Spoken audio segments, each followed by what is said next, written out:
resource is fundamental to the success of any business, including those operating in the logistics and supply chain industry. The main function of human resource is to bring in adequate as well as appropriate talent, which helps to run a business efficiently. However, the logistics and supply chain industry has been struggling with challenges for a long time now pertaining to its workforce, especially in India, where the industry itself is highly unorganized and logistics does not entice many as a career option. Good evening, everyone. My name is Rajayata, and on behalf of Logistics Insider, I welcome you all to Lead Us Speak on our LinkedIn Live. Today, we will discuss employment and upskilling in the context of Indian supply chain, and for that, we are here at the office of the Joint Secretary, Logistics Division, DPIIT, Ministry of Industry and Commerce, Dr. Surendra Ahirwar. Welcome to the show, sir. He has been associated with the ministry for more than 4 years and looks after everything related to an integrated development of logistics in India. So, before we proceed with the interview, I'd like to inform our audience that we'll be taking your questions towards the end of the session. So please post your questions in the comments. So let's begin, sir. My first question to you is that there are a number of stereotypes that exist in respect to logistics industry, like it is unapproachable for women, or that supply chain management is boring, or that supply chain offers only jobs and not careers. So, what do you have to say about these stereotypes, and what can be done in order to debunk these myths? Sure. Yeah, there are certain stereotypes which are prevalent in the sector or among the public about the sector. And I would say it's not the access which is not available to the people to the sector, but it's the other way around. It is the fact that there is not much of the attractant, right, in the sector, especially in the trucking sector, for the people to choose or make a choice about their career by coming into the trucking sector. Otherwise, if I look at other subsectors of logistics, especially the transportation, still I'm saying there's a kind of lot of attractants in that sector. Like, for example, civil aviation, we have no dearth of people are getting attracted to the sector. There would be people who would be aspiring to become, even from the childhood, as pilots, right? There is enough attraction to the sector, like railways, right? In that way, I can say, I mean, people are interested in shipping as well, more than the trucking, definitely. But looking at the occupational hazards and the conditions which are natural to that particular sector, maybe it's not attracting all or so many in the sector. That's true. However, we are still having this situation where I can say there's a dearth in the reported dearth in the midst of plenty. Right, on one side, I'm saying that there is a shortage of manpower in the logistics sector. We also say there's a shortage of trained, skilled, blessed with knowledge kind of manpower in the sector. On the other hand, there's a huge queue or queues, for that matter, of the employment sector. There are educated, unemployed people. There are skilled individuals. A lot of people are coming out of the skill institutions which are being promoted by Ministry of Skill Development and Entrepreneurship under this Prime Minister Kaushal Vikas Yojana. So there's a lot of people getting generated through these institutions which can be employed, right?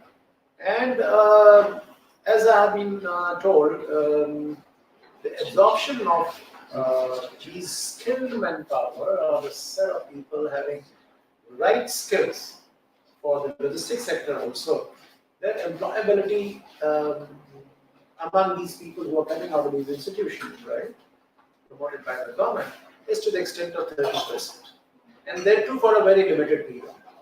And if the recorded employment of 30% is also about maybe 6 months time, and beyond that we do not collect the data, because that's arrangement with these institutions which are largely in the private sector or being operated on the PPP model.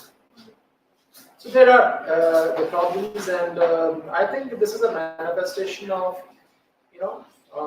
the lag which is manifest in realization of role by the private sector, the realization among the private sector about the change scenario. Earlier, it was the government who were the state government. When I say government, I mean all the state government, central government, even the local bodies for that matter. They were largely the biggest employers or the major employers. They were only catching the people young who were educated and eligible, and then they were taking the responsibility of training them, developing those requisite skills, right, and then utilizing them, optimal utilization. They were also being looked after for the non-wages aspect, like the insurance, the health facilities, their growth, in the course of time, the promotions which they were getting, and the change in the roles also. There's a greater, more value added to their roles as well. So there was a kind of sense of growth which is happening. Now, post 1991, there's been a shift. There's a greater amount of business which is now being done by the business, means the private sector, right? And the government is progressively, reducing its role when it comes to doing business, right? And this is a stated objective and the goal of the government of India and the states also, to leave the business to the business, and in a much bigger way, and in a very progressive manner. So that's happening now. Once this role has changed from a lesser employer to a major employer, when I say the private of the private sector, this realization has to come in the minds of the private sector. Further, the obligations which were being otherwise fulfilled by the government earlier, relating to the employment and the resource development, human resource development, that should be now also taken over by the private sector, right? To the extent they require, maybe in terms of the quality of the skills, the specificity of the skills, and the continuous upgradation, right?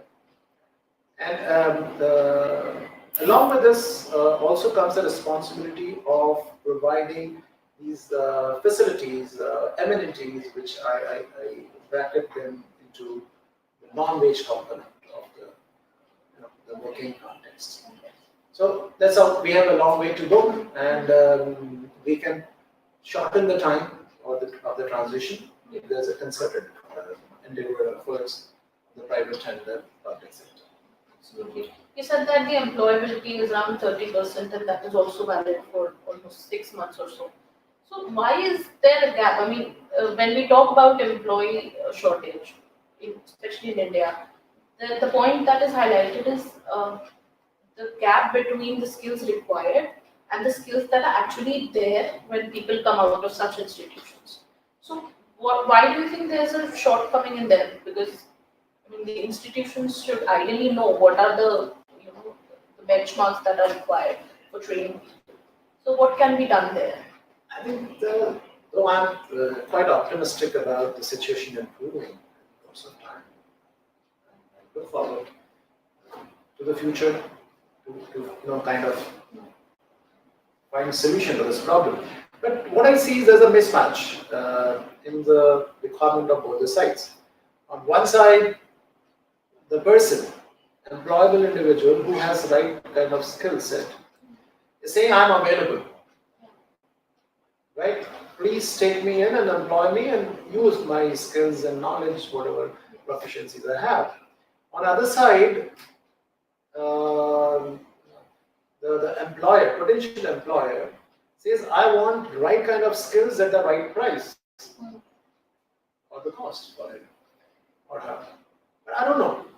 There is kind of a lack of consensus on what is the right price or the right cost of such skilled manpower, which a private sector is ready to pay.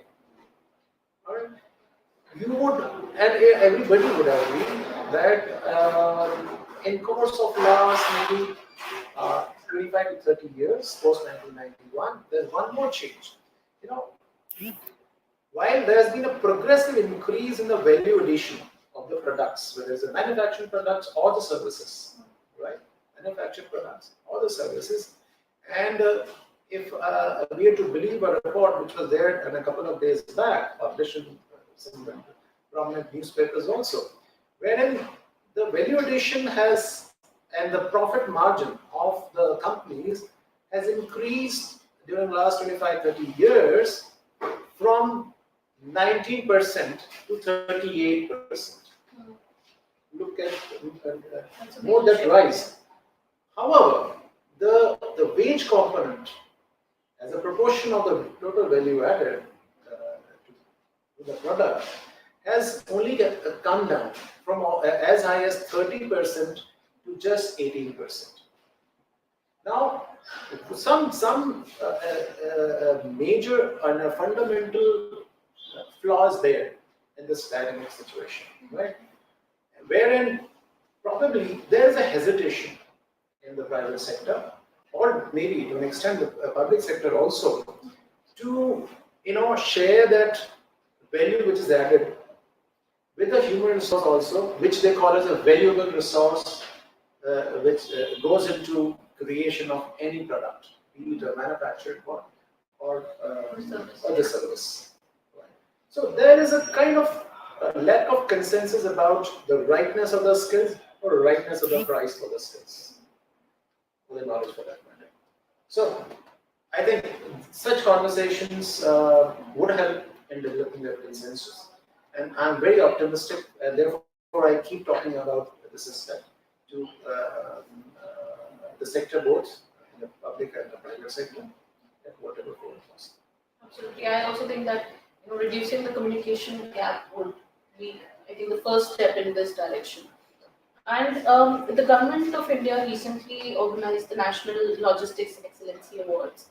And do you think such initiatives, they would help in uplifting the image or the perception about the industry and probably make it more lucrative? And especially, like you said, people are ready to join the civil aviation or merchant navy, but there is still a lot of people who want to go towards trucking. So would these kind of initiatives help in some way? Definitely. I mean, it has an overall general,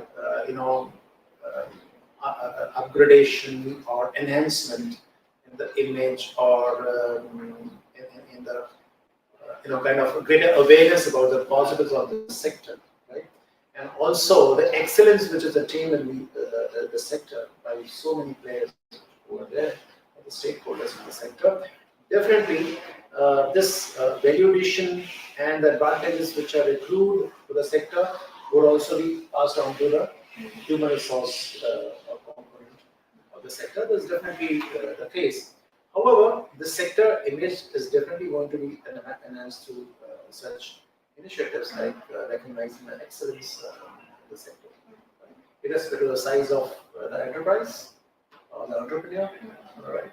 So yeah, we hope that this will add value to the sector. Absolutely, and I think it should be just celebrated like any other thing, any other achievement that we celebrate on a national level. Now, coming back to truckers, according to a survey by Save Life Foundation, nearly 84% of truck drivers don't want their family members or relatives taking up driving as a profession, and about 53% of them are unhappy with their work. What could be the reasons leading to this, and what can be done to allay these concerns? I think this is more of a question of the psychology. It's a subject, Every parent in a particular profession may have this feeling, kind of after having experienced working in that environment, he becomes aware of a lot of negatives of the sector, and more than the positives, these negatives are conveyed to the next generation also, and they keep seeing. The children of theirs are also seeing all these things on an untimely kind of routine and the quality of life, because trucking, for that matter, even in the transportation and logistics sector, we are subordinated to the cargo. Here, the movement of the cargo is more important. The movement of the passenger is more important. The mover itself is not, right? And since the person to be carried or the cargo to be carried would determine the conditions outside. Where the time it is to be carried, the weight is to be carried. Therefore, our person requirements are generally compromised, right? You go to any sector for that matter, you talk to a pilot, they have not much of a great life. If you talk of a personal life, we talk of family life, they are hardly able to give time to the children. They are sometimes flying during the night, or sometimes flying during the day. And they are flying during the night, they're coming back, sleeping during the day, right? Same happens to the drivers of the truck industry, or the railway sector, for that matter, shipping. It's much more adverse. People go on high seas for days together, weeks together. So yes, there is specific kind of hardships which are seen in the logistics sector for sure, definitely. But it is a general perception or general feeling also. If I'm an officer in Government of India, my children may say, or I may even advise my children, come on, don't be in the government service. It is 24/7 working, right? Because when they start demanding you, that you should give more time, I should spend quality time with them, which I'm not able to do, fine. But we are motivated to be giving more time to our work, right? And the children, it's difficult for them to actually understand that. So we may be in such a certain situation, definitely advise the children, look for any other sector before considering this. But fine. The fact of the matter is that conditions are worse, right? They are not very attractive, especially in the trucking sector. And who would like to, put their children, or who would not like to aspire that their children should be occupying the highest offices, doing very good in their life? And I think nobody would dream about, even in the US, right, where the truck drivers are very, very high, or given high remunerations. Even there, and also, and the parent will not aspire that his or her children should be a driver, should become a driver of a truck. So that's about the profession, and it's the inherent problems, which I think we cannot do much about. But however, we can try working on improving the working conditions, at least to ensure some amount of happiness of the employees or the people who come this sector. They should feel good, and feeling they're good is again having a benefit, the commercial benefit. A happy man is able to deliver better. Right? The efficiency cannot come in a situation of discontent. When an entire manpower is kind of in a state of unhappiness. Absolutely. I mean, job satisfaction definitely, I think it impacts the productivity of a person.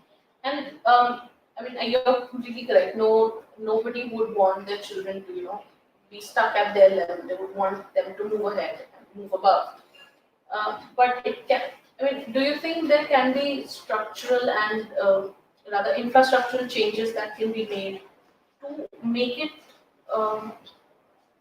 I think the working conditions to be made better for those people who are coming in, those who want to join the industry or those who don't even have an option for that matter? I think there are models galore, and it doesn't require a kind of invention for that matter. The working hours are defined in any other sector, and also for the trucking sector, or any other transportation sector, or warehousing, or the packaging, for that matter, logistics sector, per se at large. But it's a matter of kind of the adoption, maybe the enforcement, right, which is important. And as I indicated earlier also, allocation of resources. If I am having a truck and I am just keeping one driver on, and I want him to go and log 1500 kilometers in a day, or 1500 kilometers in 3 or 4 days, and he's only one driver without any reliever, right? So he has to complete the entire journey of 1500 kilometers alone, single-handedly, okay? And therefore, just not by his own volition, but also there is most of the time there is pressure to complete the journey as well as also reach the destination. So he compromises on his rest, his meals, and other routine activities, normal activities. So this jeopardizes basically the life or the living of the company. So the structural changes, if I have to suggest, there are already existing systems in the airport sector, the civil aviation sector, in railway sector, in shipping sectors. Right? We have a system of in railways. If I take an example, we have a system of running rooms, defined working hours. 8 hours. If somebody is working beyond 8 hours, then he would be compensated with overtime allowances. Right? But in most cases, he's completing his duties or his journey with the 7-8 hours, and by end of this 7-8 hours, he is reaching or she is reaching another running room where they are allowed and they are made to take mandatory rest of 5 to 6 hours, right? Before they start the next journey back. Okay, and they are provided with all kinds of facilities, a good bed, meals at the outstation, which we call as the running room.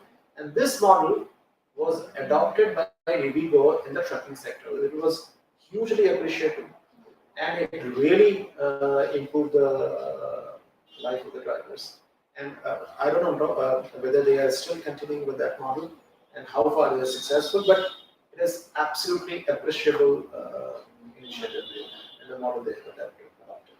So such things can be done further, proliferated in the trucking sector, and I'm sure the life would improve. In a recent article that was penned by you, you mentioned that instead of upskilling and enhancing the existing wages, companies or rather prefer to replace the same with a younger employee without adequate skills or professional experience. So, what are the grounds for this trend? Basically, when I said when there was a public sector dominant hiring, and public sector was definitely catching the people young, training them, employing them, upskilling them, ensuring their progress, promotions, etc., and the growth in the career. Now, doing all these things, upskilling, retraining, ensuring the growth means allocating more resources, right? This is what is called the human resource development and the expenditure on HRD. Right? Now, it is the readiness or non-readiness of the sector or the employer to allocate these additional resources for ensuring these, this growth in the career, paying more for greater experience, for better skills or greater skills, right? Which is not there found nowadays. in the sector, especially the trucking sector. Therefore, I said that they are ready to catch the people young, use them, utilize them, and lead them while they are young. The moment they mature, the expectations are higher for remunerations and also the expectations for growth in the organization, which is not forthcoming in most cases. Therefore, the replacement. So to understand this, they employ them and reaching a certain point, they let them go and then employ other people. Other people at a lesser price. Yeah. So why do you think there's a reluctance to invest in human resource when they are probably investing a lot of money into tech developments? Is it something related to a mental? No, it's all commission. It's nothing psychological. It's nothing mental. It's all commission. It's my readiness to, overcome my greed for the margins. And there's no other. I cannot explain it or this phenomena on any other count. Okay. Moving on to a different role. What role do independent skill councils and state-supported institutions play in creating a wider perspective of logistics sector?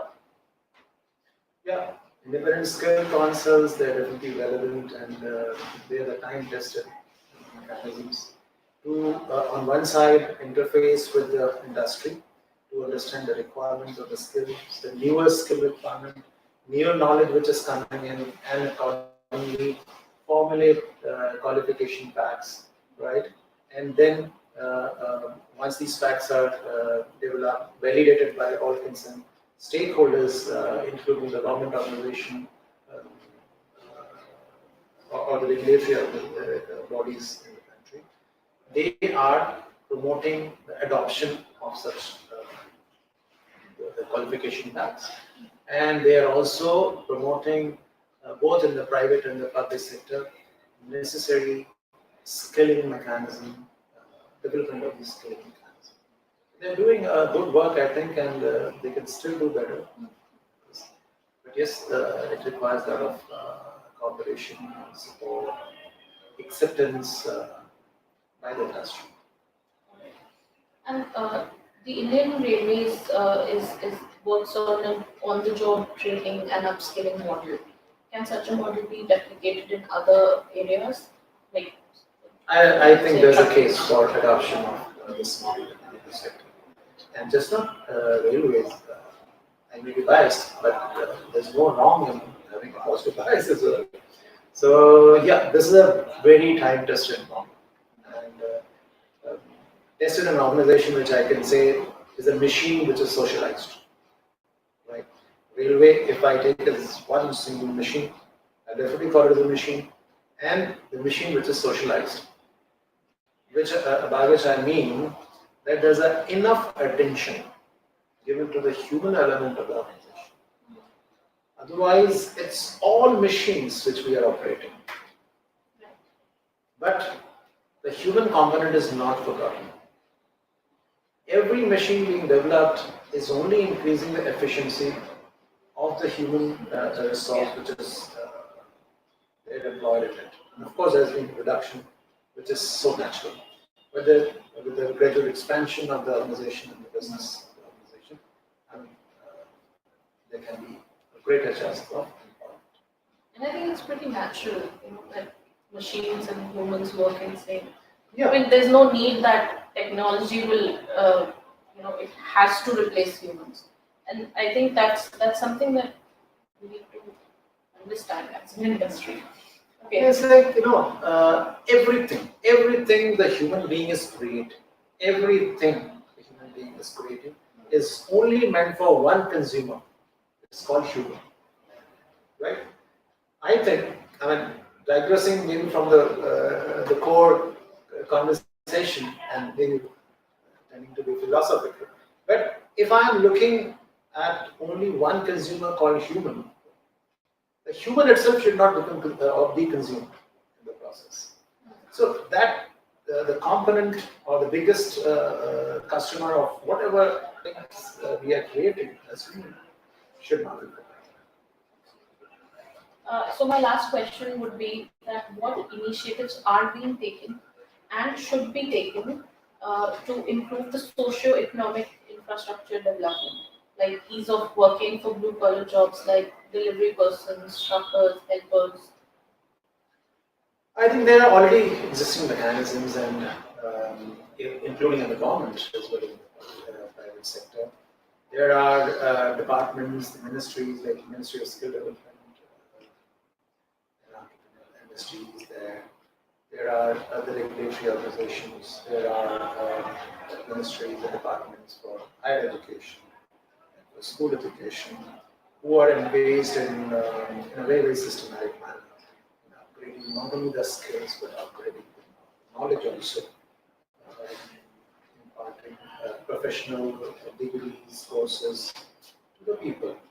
And if I include this as a social infrastructure, there are already mechanisms, institutions who are engaged in it. We in the logistics division, looking at the logistics sector, are only tending to coordinate among those existing institutions and trying to maybe rationalize to an extent the processes which are involved in developing the human resources, making it more efficient to finally attain efficiency in the sector. We are doing it, following the spirit of Gati Shakti and kind of approach of whole of the government.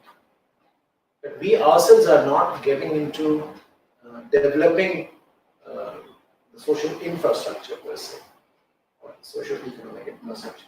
We are definitely acting as a catalyst for the team. And I hope with all these initiatives in place, the entire structure of human resource and logistics will definitely improve.